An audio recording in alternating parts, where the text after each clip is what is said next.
What is up YouTube? This is AVAULT here, back in today with you guys another new Speed Duel Match Duel video, and today we're playing one of these pretty interesting but also a little bit of a mix of the old Blade Knight deck. We're sort of playing like a Blade Knight deck, but we're playing a full-on warrior deck, and I would like to call this Damage Step Warriors. Now it kind of sounds cheesy, but we're focused a lot on Don Zalu. We want to play this new card since it's a warrior type, and basically be playing this as a sort of like our main card of the deck to sort of utilize its effects and, you know, win from there.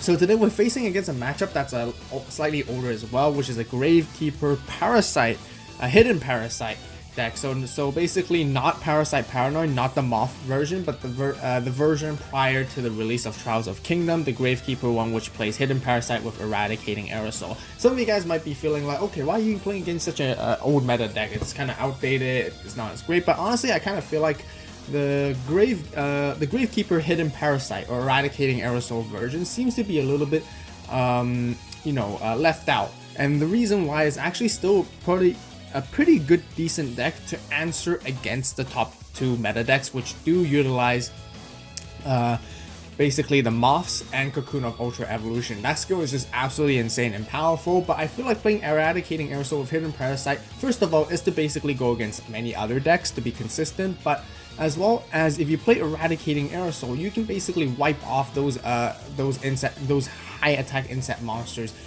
instead of using Cocoon, and it's definitely a pretty decent answer because you do play at least two of those. So that's the reason why I feel like this deck can be featured a little bit here. I kind of want to do one where I'm playing Gravekeeper hidden Parasite against the Parasite Paranoid and see how that goes. And if you guys were definitely really interested in that video and want that to happen, definitely comment down below and like this video and subscribe, and definitely comment down below to let me know if you guys want to see that as well. But anyways, I've been talking too much in the beginning, so let's get right back into this duel right here. So we are playing the Warriors. The opponent did win the Stone Paper Scissors, and they do want us to go first, of course, as usual. So this is really interesting. So the reason why I call it Damage Step Warriors is because Damage Step is a part of the battle phase, or during a battle, a step within the battle that a monster can increase and decrease its attack. Now, however, during that damage step, other card effects can't be used except for basically quick effects or monster effects, or any type of card effect that only alters attack and defense. So that's the only cards that are allowed to be activated during the damage step. Now, the other cards that can be activated are counter trap cards, and counter trap cards can be any form of counter trap, and it doesn't have to alter attack or defense. That can be activated in the damage steps. So to make this clear, during this damage step process, I know many of you guys play Kunai with Chain and know that sort of trick, and this is the time and opportunity to really outplay your opponent and make it very interesting for you to gain the upper hand overall. And I will show you guys what we do right here. So for our skill, we are playing Bandit Keith Switcheroo. It does make like a really good standard skill, especially when a deck doesn't heavily rely on a skill like Cocoon of Ultra Evolution. With Cocoon of Ultra Evolution, you have to play Moths, you have to play Parasites, and your whole deck is revolved around to basically intertwine together with the skill. But with these type of decks right here, the decks are really good in terms of performance alone without the skill, and the skill is just really there to add on to make it better and a little bit more consistent and give it a little bit of interesting plays around during times. So they work separately, they don't work together. This is what I'm trying to say. So that's why you guys can see reinforcements in the damage, because it can be used in the damage step. So we're going to set all these back rows. We are playing Command Knight. Command Knight helps Don Zalu a lot greatly because it boosts up by another 400 attack. So it becomes at least 1800 attack, which is really good. So then basically Don Zalu becomes stronger, so you can start to utilize its effect a little bit more when you do inflict battle damage to your opponent. Now you guys can get the idea here. We're trying to summon Don Zalu and then bait them into the damage steps, and then basically power up Don Zalu in the damage step, destroying their monsters, and then basically utilizing Don Zalu's effect to either to discard a card off their hand or mill the top cards, and basically sort of our win condition from there. But other than that, there's still a very decent, powerful beatdown sort of deck that you can just very straightforward, very similar to the old Blade Knight, I guess, except you're just not playing hidden Parasite with Eradicating Aerosol.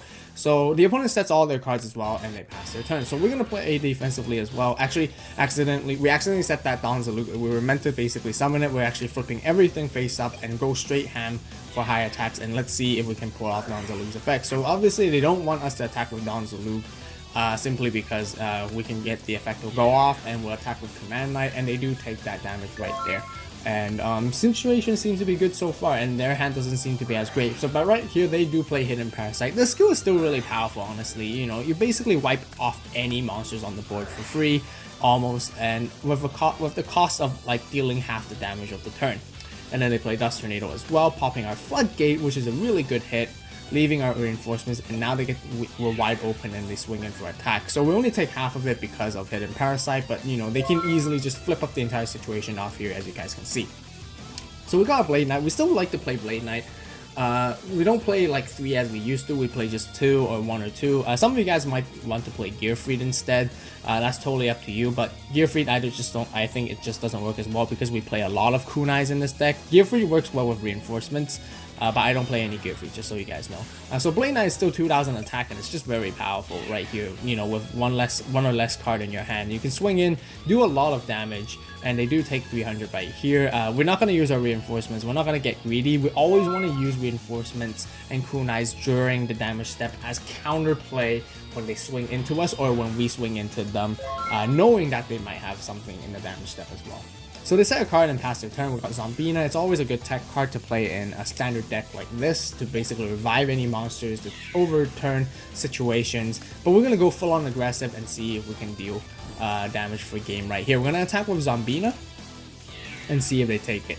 And they do play Rider Spirit. Our intention was we could have actually gamed them right here, because if they take that damage of Zombina, we could easily flip Kunai with Chain and Reinforcements, chaining after each one another, basically allowing our Zombie to gain 1000 attack, which would be 2400 attack in total, and being lethal, ending the game from there. But they do play Rider Spirit, which is a good play on their side. So we're gonna go in attack anyways, and then we're going to use our reinforcements to get rid of their Gravekeeper's Recruiter. Now that because they don't we want to get rid of that monster because we know they're going to bring out Oracle, so we have to get rid of Recruiters no matter what, because if we don't, they can easily tribute to bring out Oracle, and it'll be very bad for us on our side. So they set another monster and they end their turn, so we're going to keep going. We got another reinforcements, that's great. We're going to swing with Blade Knight again, assuming it's Recruiter, so they get to search. That's fine. And they got an empty field. They feel like they're probably safe, and we get to do what we want to do right here. So we're gonna swing in with Zombina. They think, okay, sure, we'll take the 1400 damage. You know, no big deal. At this moment, we couldn't flip up our reinforcements at this time because we just set it. And we could flip up Kunai with Chain, but that's just being way too greedy and way too aggressive, and we can't game them from there anyways. They're still gonna have 200 life points left, so that's kind of unfortunate. I really wanted to do that damage step cheese right there to show you guys how powerful it can be. So they do play their Ambusher and swing in right here, and surprise, we play our reinforcements right here during the damage step, and basically increasing Zombina up to 1900, and they basically take the damage instead and take 200, and their monster is gone as well. So right here, and then we got Donzaluk, so we got the advantage right here, unless that's a Windstorm at that point. It turns out to be a Kunai, so we swing in with Blade Knight to basically end and score game 1. As you guys can see, it's very interesting. Like it's very unexpected. You know, you want to surprise your opponent with this deck. Now, of course, you can't play this deck over and over again because your opponent's gonna know eventually the type of style you play this deck. But it's actually quite interesting how you can bring this up every now and then to really give them that surprise, and they totally didn't even see it coming. They thought the Ambusher can just easily swing into Zombina and with no stress at all, and then surprise, we flip up reinforcements, actually ending up destroying themselves. Now for side deck as usual, pretty standard cards you guys know in many of my deck profiles, and as promised, if you guys want to see the full side deck, the deck profile video will be released a few days shortly after this video, so be sure to stay tuned for that. Subscribe to the AVAULT channel so you guys don't miss out, click the notification bell. But we definitely side in the Blast Hellbite Tribute right here, since we're playing Gravekeepers. It's definitely a very powerful card to play around them. That's 100% for sure. So right here, once again, they get to choose, so they probably want us to go first. So we're gonna set the Command Knight, basically similar to how we used to play Blade Knight, and basically bait them into attacking. We accidentally, we were meant to set the reinforcements, but we accidentally put it in the graveyard, so our opponent saw, which is really unfortunate. So I apologize for that, guys. Sometimes on Dueling Book, it's so easy to misclick, I have to say. And the buttons are not the best user interface, honestly, I would think. Anyways, but so yeah, the opponent knows, but we have to pass our turn anyways. They know what it is, the set card, so they're just gonna summon the Ambusher and probably attack. And they do attack into our Command Knight, which does not get destroyed because they do take 200. 1900 defense is just great. And we drew into another Blade Knight. Right here, we're just going to use Switcheroo actually to show it more in action. We don't need the second Blade Knight. We're more looking for another trap card that would be much more preferable, like Dust Tornado, for example, which is really good. So that's definitely one to go. They play Dust Tornado right here. They do know it was reinforcements. So they did have the knowledge on the upper hand, and they're probably afraid that if we swing in with Command Knight, we can easily play reinforcements anyways. But right here we got Blade Knight. We're gonna keep Command Knight in defense just in case, and then we're gonna attack into their Gravekeeper's Ambusher. And I think either way they were gonna Dust Tornado this card, our middle back row card anyways. But you know, at this moment when we attacked, since they played Kunai, we could have countered with reinforcements, making a very cool damage step play, like I mentioned, of the whole purpose of this deck right here. So back to them, and they're gonna swing in and destroy our Blade Knight, which is fine. We drew into a second Command Knight, which is really good because now our Command Knight is gonna be really strong. We're gonna flip both into attack, and then we're gonna attack into it. And unfortunately, we're not doing the damage step part here, but during the battle phase, as we attack, we can use Dust Tornado, popping off their kunai, and then destroying their Ambusher right there. So then they take 300 damage. They should take 300 damage. Yeah, they take 300 first, and then we'll swing in for a direct attack for 2000 right here, which is really good. So now we got the Command Knight locked in, so they can't attack. But once again, as you guys can probably feel nostalgic from the last meta, Hidden Parasite strikes again with Eradicating Aerosol. So getting hugely punished for overextending too much right here. So, you know, we got Floodgate, not too bad at all. We can summon Zombina and pressure in more for attacks, so we're going to keep attacking. Zombina's going to let us revive monsters and bring them back from the grave. They do Dust Tornado us and get rid of our Floodgate, which is unfortunate, but they're down to 100 life points left right here. Set their monster, and we're still at full 4,000, which is great. So we're going to keep attacking and see what they have. Turns out to be a Recruiter, so we do take 100 damage right here, and then we're going to have to pass as well. Now the next play comes out with the big boss monster, Oracle, and of course they want to make us lose 2,000 attack and defense of all our monsters, so our Zombina essentially is now 0 attack, and they can run straight in for 2,000 damage as well. But they seem to be passing their turns because I feel like maybe they're just being, I don't know, maybe they're just overthinking or being way too cautious. Because, I mean, reinforcements and kunai wouldn't really save us that much. It wouldn't be that great. But I think they're looking out for the Blast Hellfire Tribute at this point. They just want to get the advantage and basically play from there and basically regather their resources. They know we're at a disadvantage, so they're trying to stall a little bit so they can draw into a little bit more monsters or other cards to basically attack safely later. Because I guess if they do attack right into us and this card was a Blast Hellfire Tribute, it'll be the end for them. But speaking of which, we drew into one anyways, so we're gonna play that and set that and see and wait if they will actually attack into us or not. So they draw and then they set a monster, and they're still being safe about it. They're not attacking. They're fairly scared, honestly. You know, it's pressuring because with only 100 life points left, it's an easy game to whoever on which side. So right here, we're gonna take advantage of that. Of their cautiousness, and we're going to use it to our advantage as well, and we're going to keep setting monsters as if we're playing defensively, recurring our resources as well. It turns out to be like a passing game at this point. We're going to summon Command Knight and attack to basically scare, like sort of like pressure them a little bit. It's like, yeah, these are probably two double reinforcements, and one of them is the kunai or whatever it is. So if you dare to attack into us, we're going to flip it all, attack, and basically bait them into attacking us as well. But while before they do so, we're going to attack into some of their monsters and see what we can get from here. We're going to attack Donzaluk into whatever that face down is, and it turns out to be Ambusher. It doesn't matter if it's Recruiter, we'll just only take 100, which is fine as well. So definitely right here, they're just very cautious, setting cards, passing their turn. But at this point, we got a full field back, which is really great.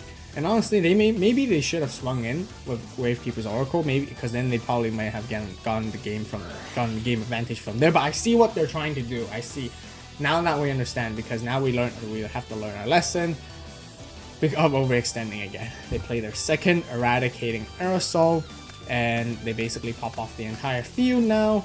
And luckily with Zombina, we can still bring back Blade Knight with 3 back rows, which is still really good for us overall. And end phase, we're gonna Dust Tornado them. Turns out to be a Rite of Spirit, bring the Oracle back in defense position. Okay, so yeah, they're not gonna be confident enough to bring it into attack position, because again, if we had a reinforcement with Kunai, it's gonna be game for them next turn. Unfortunately, we can't blast Hell by Attribute this Oracle, because it's now it's special summon instead of being tribute summoned. So I don't think we could have used Blast. And pretty smart move, honestly, for them to play around. But anyways, we're gonna attack into the Oracle.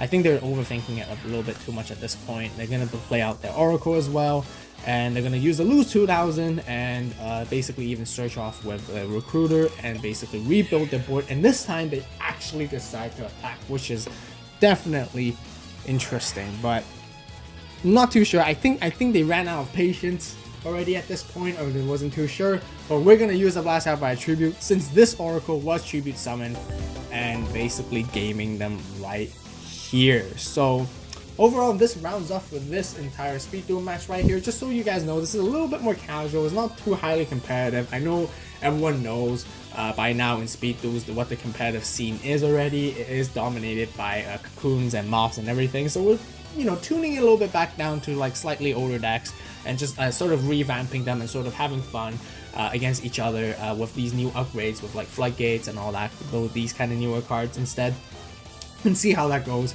And yeah, and just it's already April, and we're getting really close to May, so all of us are really excited for those new decks that are coming out. It's gonna hopefully, fingers crossed, change the meta drastically in many ways, which I would be really looking forward to, and all the time. So as always, thank you guys so much for watching. Don't worry, the deck profile will be posted a few days shortly, so once again, be sure to hit that subscribe button, click that notification bell, and don't miss out. Be sure to hit the like video. Hit the like button if you guys enjoyed this video. Really appreciate your support, and I would really appreciate it if you guys could share with some of your friends or families or relatives or siblings, whoever that also plays Speed Duels and Yu-Gi-Oh overall in general with this channel, and really share with them so that to have them check it out overall as well. Yeah, so yeah, thank you guys so much for watching. As always, you guys have a great day, great night, wherever you are. We'll see you in the deck profile video, and this is Vault signing